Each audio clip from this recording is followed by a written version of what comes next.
Dear students, in previous sessions we discussed in detail about animal physiology, their various systems like digestion and absorption, breathing and respiration, body fluids including circulation. Also, we discussed about nervous system and chemical coordination including endocrine glands. In today's session, we intend to make you familiar with these structures and their placement in the human body, that is in your own body.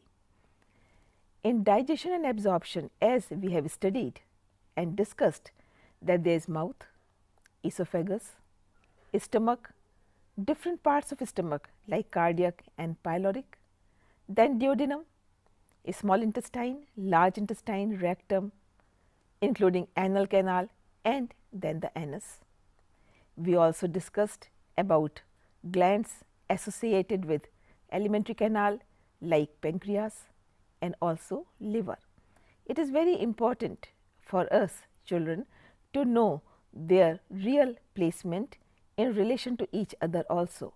We have also discussed breathing and respiration, which involves the nostrils, the air passages, then the trachea dividing into two, then there are two lungs with finer divisions called alveoli.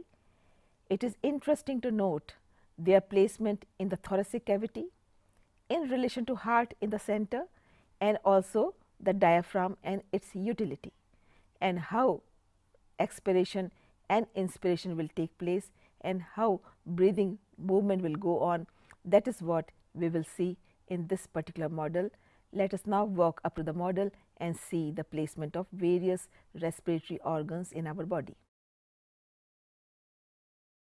Children, we are near model which will help you in understanding various parts of respiratory system, which begins with nose, nostrils, and then you can see trachea.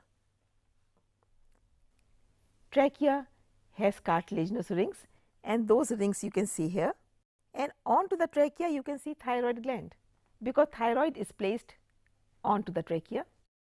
You can also see Adam's apple here. Coming to trachea, trachea goes forward, divides into two branches, each branch will go to one of the lungs. So, two branches will go to two lungs. Lung placement is like this, which you can see. This is the thoracic cavity. In that you have two lungs and one heart. Heart is slightly overlapped with lungs.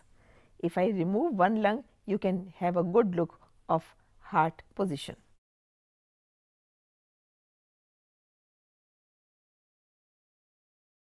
You can see how heart is placed on that side, and also now after removing second lung, I will show you the apex of heart. This is the apex of heart, which is placed behind this lung, and this is the left lung.